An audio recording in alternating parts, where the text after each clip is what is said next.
Welcome to the Hidden Corners. Tonight we are going to be reading a story sent in by one of our listeners.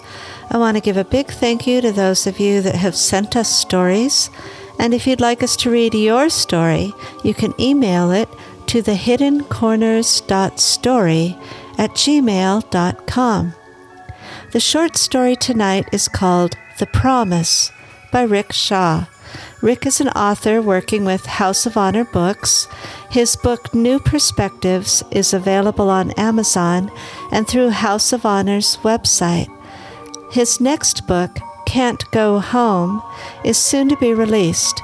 I will put Rick's links in the description so you can check out his books. I want to thank Rick for sending this in to us, and I hope you'll enjoy his story. The Promise by Rick Shaw. I met Stanley through his twin brother, Harvey, in the early 90s. Harvey was a diesel mechanic. He did repair work on the semi-trucks I had driven, and we became friends. Some of Stanley's family were transplants to the region, and in the course of time, Stanley relocated too. He was facing a divorce and wanted to move closer to his dad and his brother. Harvey and I had become good friends, but Stanley and I developed a much stronger bond. Over the years, we supported each other through many hardships. Neither of us had had great luck meeting suitable women. Though Stanley was facing divorce when we met, I got the court papers first. My wife bolted from the marriage, and Stanley helped her flee. He felt he had betrayed me, but I was both grateful and relieved the woman was gone. Stanley's marriage eventually failed. I was there to help move her out. I was also there to help Stanley pick up the pieces and move on. We both endured another marriage with wrong women. Stanley's only blessing from his second marriage was the birth of his daughter. I had learned my lesson. Although I had one more serious relationship, I became a confirmed bachelor. Stanley kept trying, and he took a third wife. Life wasn't always terrible and unlucky. There were good times. We had created a strong bond built upon trust. There are good friends, and evidently it's okay to have several best friends, but a brother from another mother is the ultimate. Stanley was that kind of friend to me. We sometimes fought. I remember a phrase I learned, "Hardened steel is tempered with fire." Well, Stanley was good at making friends, while I tend to be an introvert. Stanley was well received for his good nature and warm personality. I'm hard to be friends with, but Stanley knew me well enough that he understood. When we weren't creating memories, we would reminisce about our adventures. I may have been one to elaborate and enhance a tale, but the adventure part was truthful.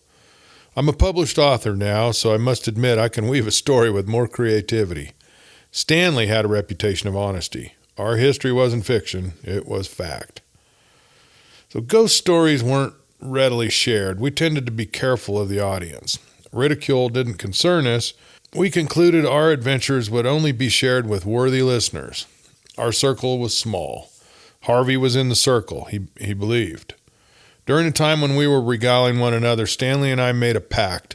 If either of us became a ghost, and there was a way, we would give the other a sign of some kind. Both of us have witnessed paranormal events. I had an extraterrestrial encounter when I was younger. We both were open to the possibility of cryptids, even though neither of us had seen one. I have an unharnessed ability or sixth sense for spirits. Stanley didn't claim to have the ability, but I knew he had it too. Maybe it wasn't a special ability. Our minds and our hearts were just open and accepting.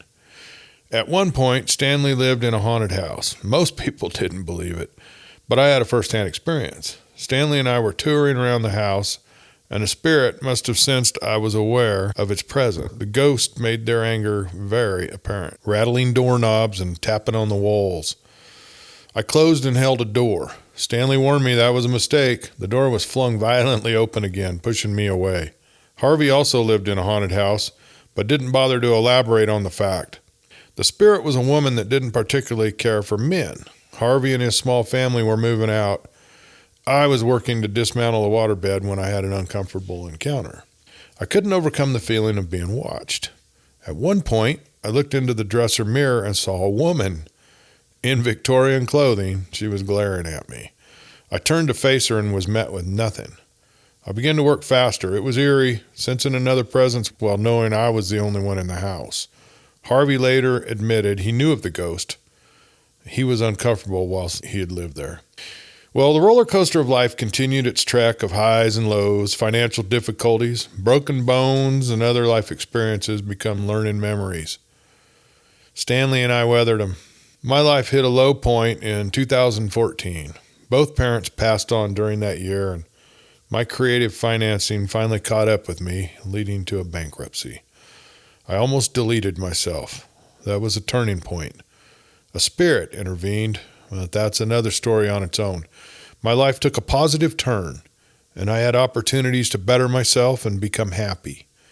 Stanley continued to have his ups and downs, and geography created distance between us, but not for long.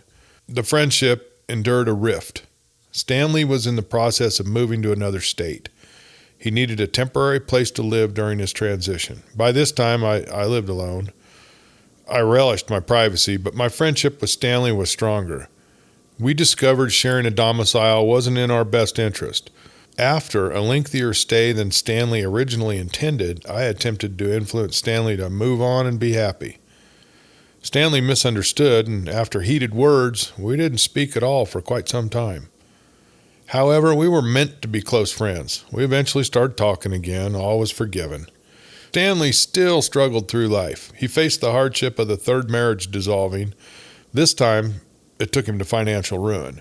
If there ever was a time for a reason to end his life in despair, that was it. He had to start over. A relocation was in order. He wanted to be closer to family and friends. I did what I could, and of course his brother Harvey was there to help. He and I were concerned about Stanley's mental well-being. If there was a time to be alert, that was it. Stanley's life seemed to take a positive turn. He finally met the right lady and was about to start on a career that brought him joy. He made a surprisingly tragic choice, though. On a cold February night, he hung himself. Everyone that knew him was devastated. Stanley was well liked. I will take the loss very hard. I feel guilty and angry. I had always felt Stanley was the stronger of the two of us. Life went on, though. During a warm summer day, a few months later, I stopped to visit with some young friends that Stanley and I shared. The three of us were mingling around the doorway to a shop where the tragedy had occurred. Even though the shop was a happy place, it had been Stanley's workshop originally. To this day, I can't be in proximity to it for very long. Mixed memories are painful. We talked about Stanley with smiles and good memories. Pain of loss hasn't completely left everyone. I returned to the driver's seat of my truck. The truck had never given me any mechanical issues. That day, after trying the ignition twice, the truck wouldn't start. The starter would not even engage. "Okay, Stanley, that's not funny," I mumbled. The truck started. It took me a while to realize it, but Stanley had kept his promise. Stanley could be a prankster. However, he had been too subtle. I realized my truck malfunction had to be his doing for forgetting our pact. I had gotten my sign. He's probably still laughing at me, but glad I finally got it. Maybe the truck not starting can be logically explained. But then again, can it?